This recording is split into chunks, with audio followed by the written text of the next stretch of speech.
You're listening to the Really Useful Podcast. This is the Tech Podcast for Technophobes. We've got all the latest tech news that matters, along with some tips and tricks to help you make the best use out of your technology.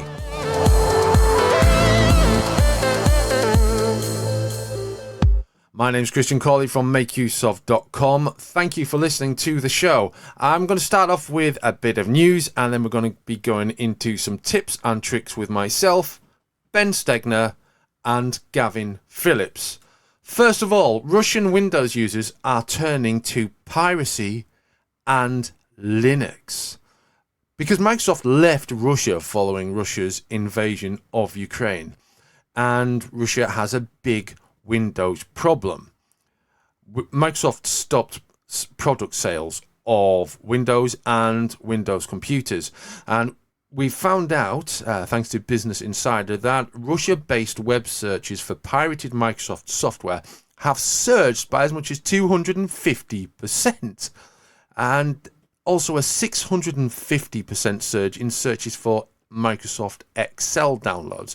Now, this is an interesting and worrying development, because if a black market, which is essentially going to be a free black market for illegal copies of Windows, expands, so more illegal copies of Windows will be available online, which makes them more readily available, which means that they will proliferate. Now, you probably use a legal version of your chosen operating system, but if you were inclined to use a pirated version of Windows, there's more chance that that is not only a security risk, but also it could be one that has been modified by any mischievous person, but particularly in times such as these, modified by Russians to upset your computer system, shall we say.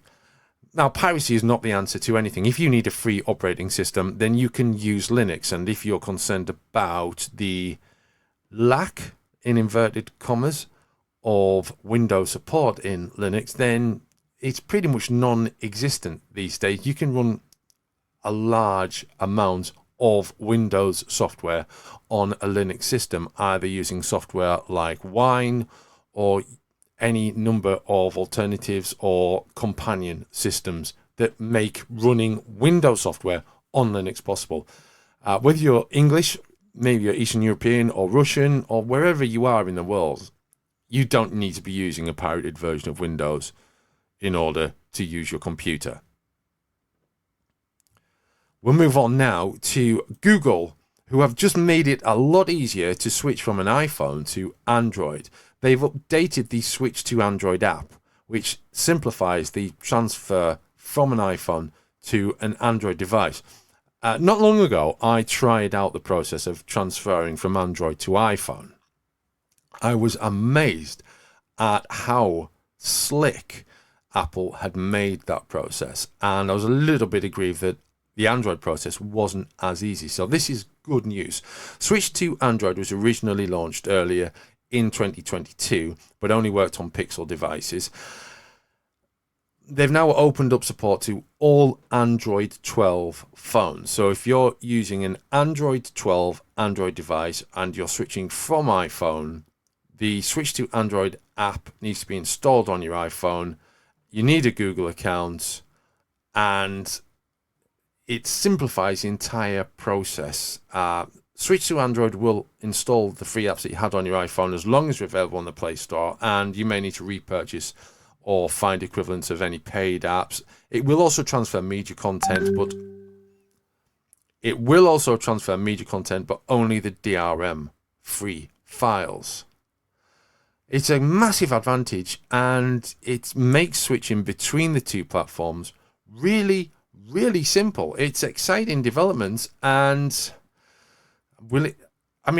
if you're someone who has held off on switching from iPhone to Android, then it might be a big advantage to you. I don't think there are that many people these days who are entirely bothered which operating system they are using. They've already made their choice, they've either, they've put their flag in the Android or they've joined the iOS ecosystem. So in terms of switching, I don't think it's a massive issue, but having the tools there to just simplify the switch, that is great. It feels like it's well beyond time. It should have happened years ago, but it's here now in 2022. That is the end of this section. Christian, you will then, later on, need to edit the other things into here. And to give you some encouragement in that, here is the sound effect.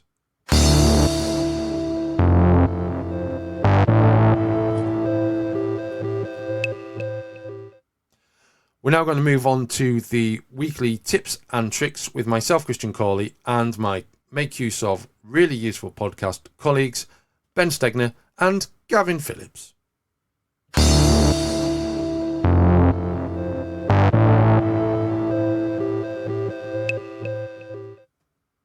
What is USB OTG and how can you use it? OTG means on the go, and it's a standardized specification that allows a device to read data from a USB device without requiring a PC. Now, the best thing about OTG is that it kind of works with old-style micro USB connectors on Android devices and on USB Type-C devices, as long as you have a suitable connector/adapter that will do the job. Your Android device will almost certainly support USB OTG. What is the most interesting thing you've done with USB OTG, Gavin? I've used it to install an operating system on someone's computer when it broke. Really, really handy. Excellent! Yeah. I mean, how can you get better than that? It just shows how powerful it is, really. Yeah, it's super, super handy. It really, really is a really useful tool. I think a really useful tool as well that not many people are aware of how useful it is. Yeah.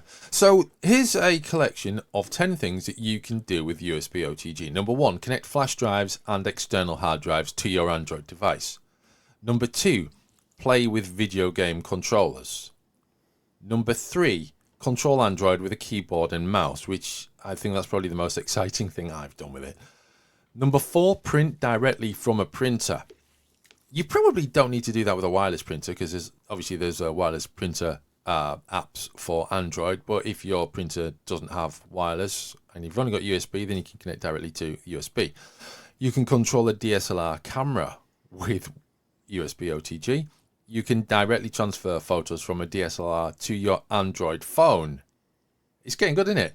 You can connect and play musical instruments, assuming they're MIDI compatible. You can record audio directly to your phone. And you can connect and access the internet via an Ethernet cable if you've got a suitable Ethernet to USB adapter. And you can even reverse charge your Android phone. So charge another device from your Android phone. What? That's crazy, isn't it? That genuinely is crazy. I didn't realise you could even do that. That's bonkers. Wow. I like that. That's a really cool tip. So yeah, those things, and that's all from the USB cable on your phone. Now, I'm going to stick my neck out and suggest that all of those will work on USB Type-C. I suspect 2 or 3 of them won't work on micro USB. So if you've got a very modern Android phone with USB Type-C connector, that's the sort of cylindrical rounded edge connector rather than the trapezoid connector. They're almost certainly all going to work for you. You may have your mileage may vary with micro HDMI, but that's really cool. I mean, I do feel like I should try some of these for fun, but we'll see how that goes.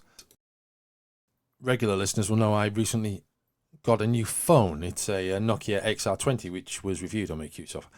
And we all think we know about phones and how to use phones, issues surrounding phones, but it turns out a lot of the things that we think we know are actually myths, aren't they, Ben?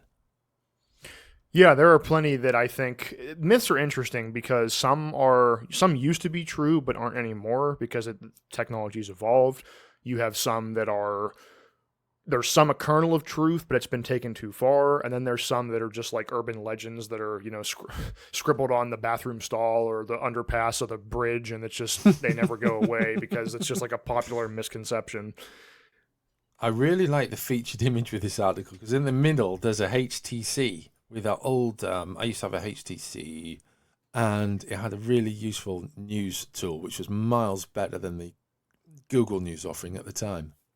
Anyway, I was going to say, looking at these images is like a blast from the past because there's a Windows phone in there, and there's like an iPhone 6. That is funny to see, like that era of phones. My first smartphone was an HTC, but it was an older model than that. It still had physical buttons. Actually, it had touch buttons. Like they were, how do I phrase this? The buttons were like built into the device. right. So like the 4 symbols were like on the device, but it wasn't like you pressed the button and it was still like a touch sensitive Was it spot. Windows Mobile?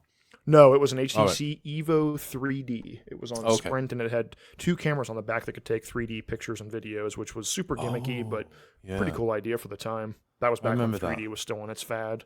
Yeah, my wife had a LG phone that could play 3D, and it was a real battery eater. But the other thing about this LG phone, which came in useful for helping our readers, was that it had a HDMI port, of all things. Oh, like a mini HDMI? Yeah. Or a full size? It wasn't full size. It was mini or micro. I can't remember which. Anyhow, back to the point. Popular smartphone myths that aren't true.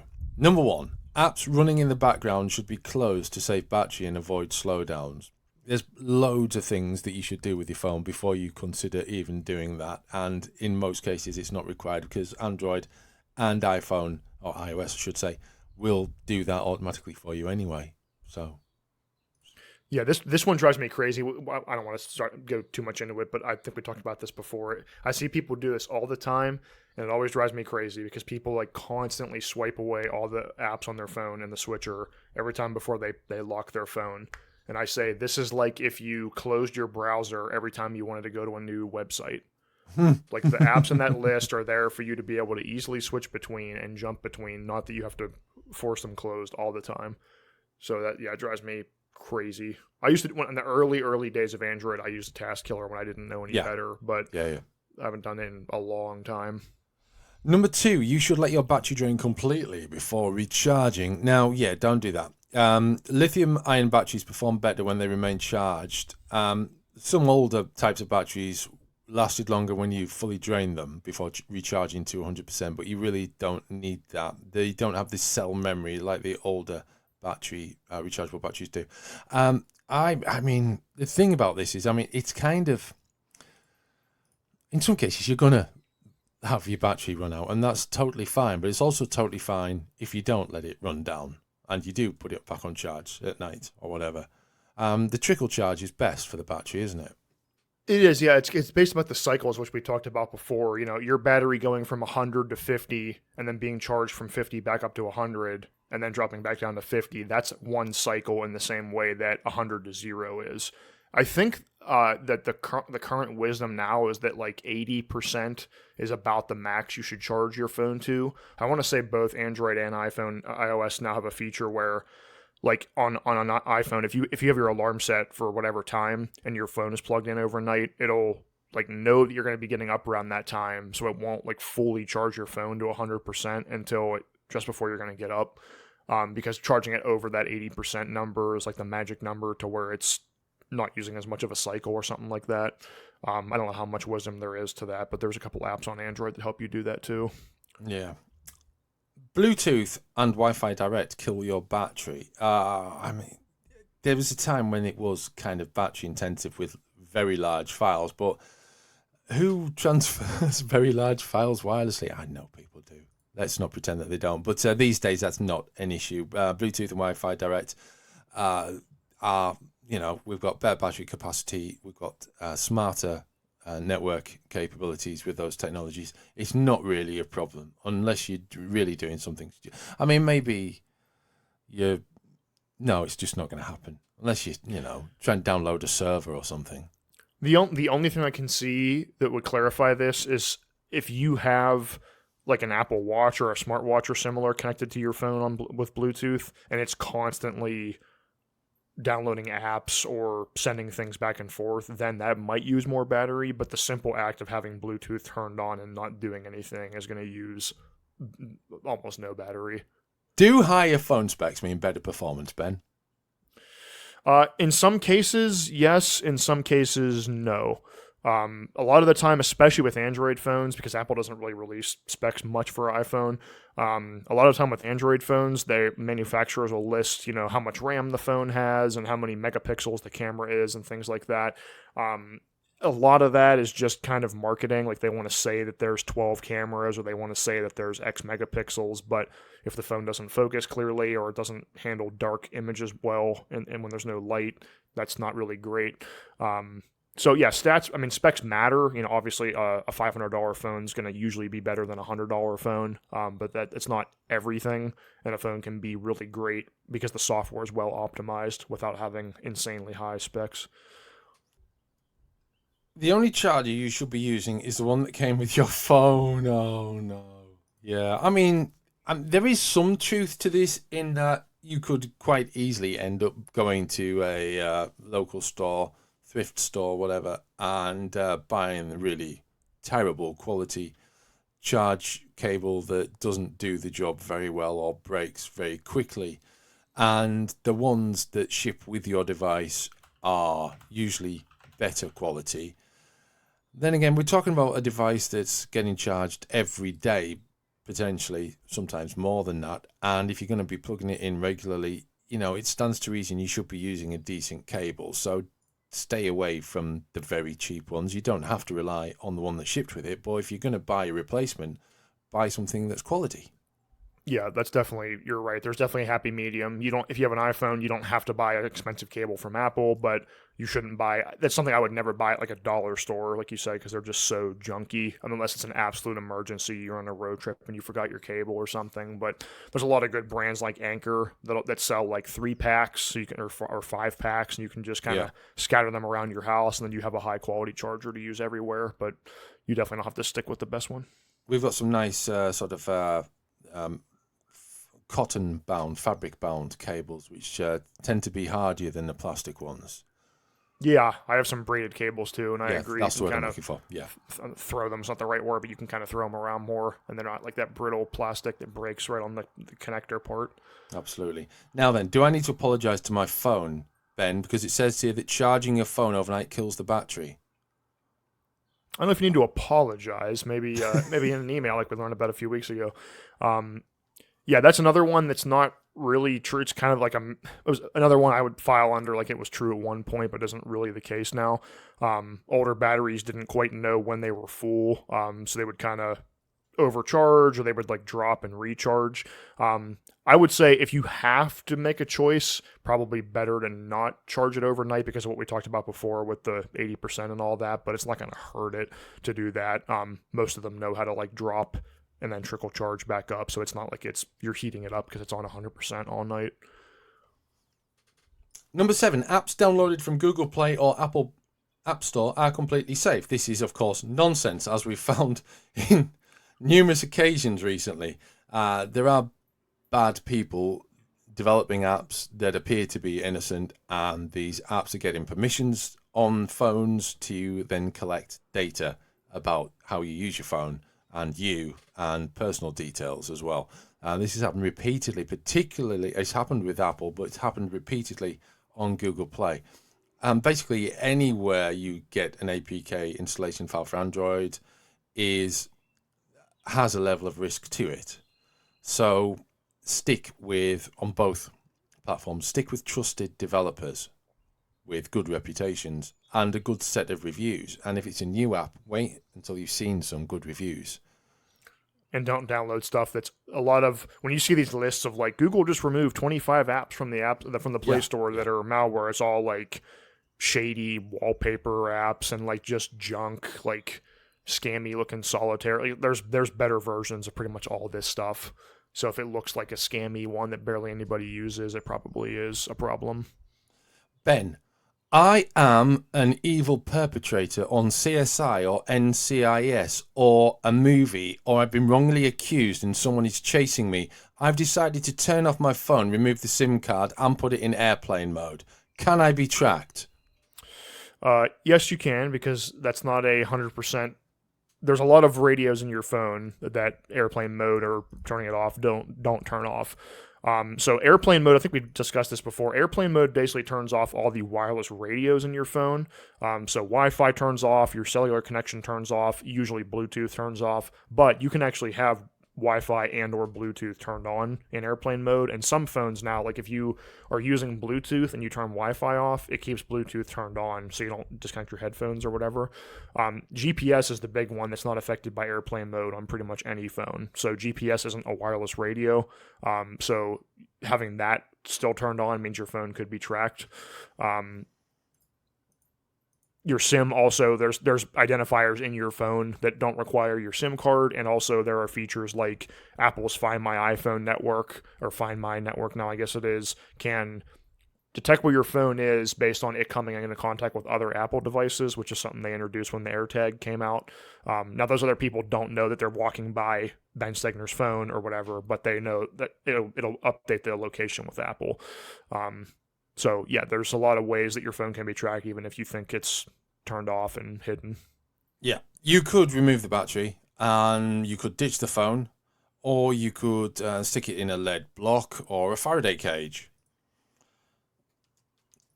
Just for all you screenwriters Spies. out there. Yeah, and genuine spies, maybe. Yeah. Automatic brightness settings save battery. That isn't true. The idea is that using the onboard light sensor of a smartphone can automatically calibrate the ideal brightness setting to save power, but in fact, it might save you a tiny bit of battery by dimming your screen when appropriate, but the light sensor uses more power over the day by constantly pinging the CPU to process the data it collects and decides if a lower or higher brightness setting is appropriate. I didn't know that one. That's really interesting. Yeah, I guess I didn't think about that.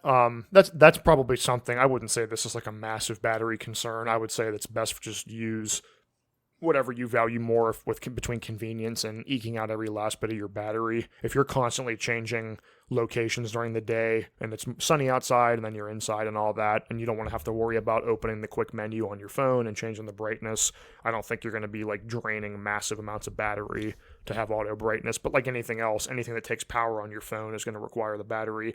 And really, it would probably... The screen is one of the biggest drainers on your phone. So Yeah. it takes more battery to have your phone at a super high brightness all day than it does for it to check every once in a while and adjust. So Yeah. whether yeah. you do it through automatic brightness or manual, lower your brightness if you're looking to save battery is the takeaway there. Yeah. And this one's, I had to mute to have a little bit of a chuckle whilst I was reading this next one there. The open source nature of Android makes it more prone to vulnerabilities. Now, this is quite an interesting myth because most people don't know that Android is open source, basically. And, that doesn't necessarily make it more prone to vulnerabilities. Any operating system, any software can be prone to vulnerabilities. And Android is remarkably secure. In fact, I think Android is derived from Linux, and I'm guessing, it is, aside from web servers, it is the widest, in fact, it's probably more widely used than web servers. So it's probably the most secure version of Linux, and I guess that makes it the most secure operating system on the planet, really.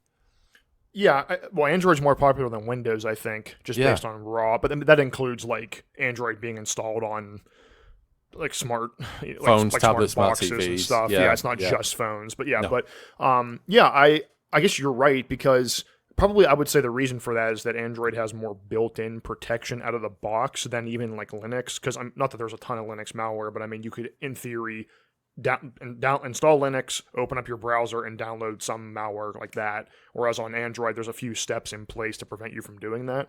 Yeah. So I guess the key with this myth is that open source doesn't mean insecure. It's the fact that Android lets you install apps from anywhere, whereas iOS doesn't. Another really big key factor too is that iPhone apps are sandbox, which means that even if you had a malicious app, like it can't.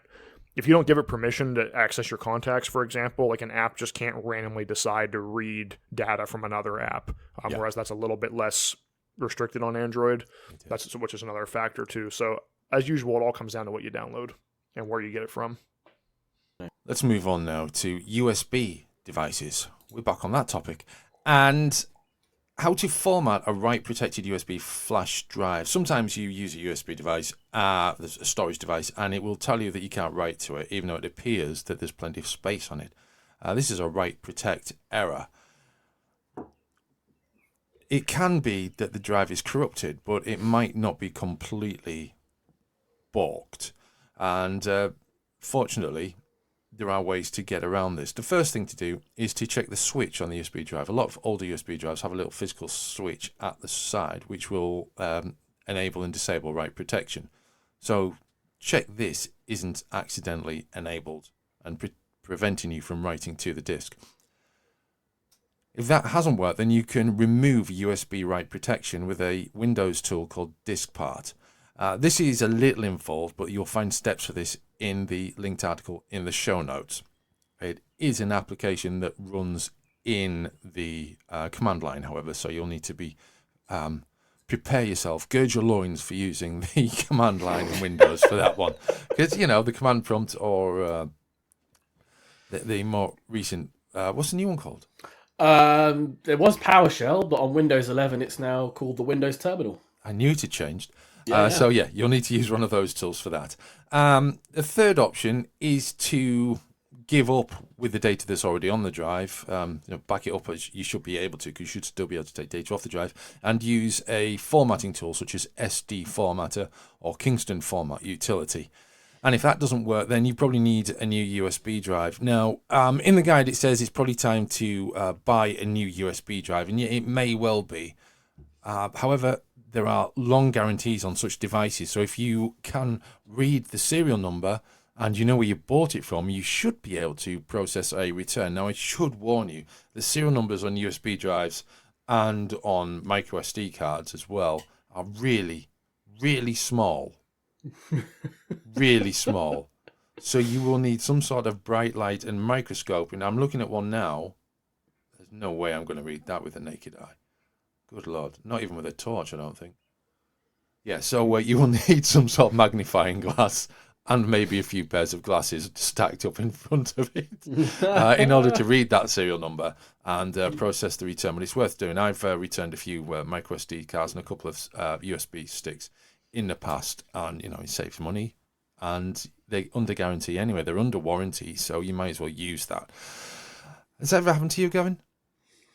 Yeah, it has, and it was actually something different from the list. Actually, it was that a file name had become corrupt and had attempted to exceed the file name character limit. Oh, wow. Somehow lock the drive. I've no idea how it happened, but I eventually got it fixed using a tool that I downloaded online. I can't remember what the tool's called, unfortunately, but that's another way that it can become apparently corrupt and locked overnight, despite nothing looking like it's changed. Yeah, if it's become corrupt and it's exceeded the character file limit. So that's another thing to look out for. Yep.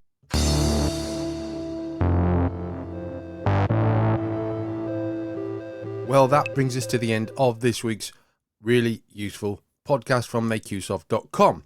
As ever, if you've heard anything that you think would be of assistance to any of your friends or family, then by all means share it with them. If you've come across something that is an amazing new tip, please share it. You can share the podcast anywhere, on Facebook, on Twitter, whatever social network you're using. And if you have any requests, please get in touch with us either through the Facebook thread or via Twitter. And if you could leave a review for us on Apple Podcasts, that will help us to get the podcast in front of more and more people. Myself, Christian Cawley, Gavin Phillips, and Ben Stegner will be back. Until then, it's goodbye from us.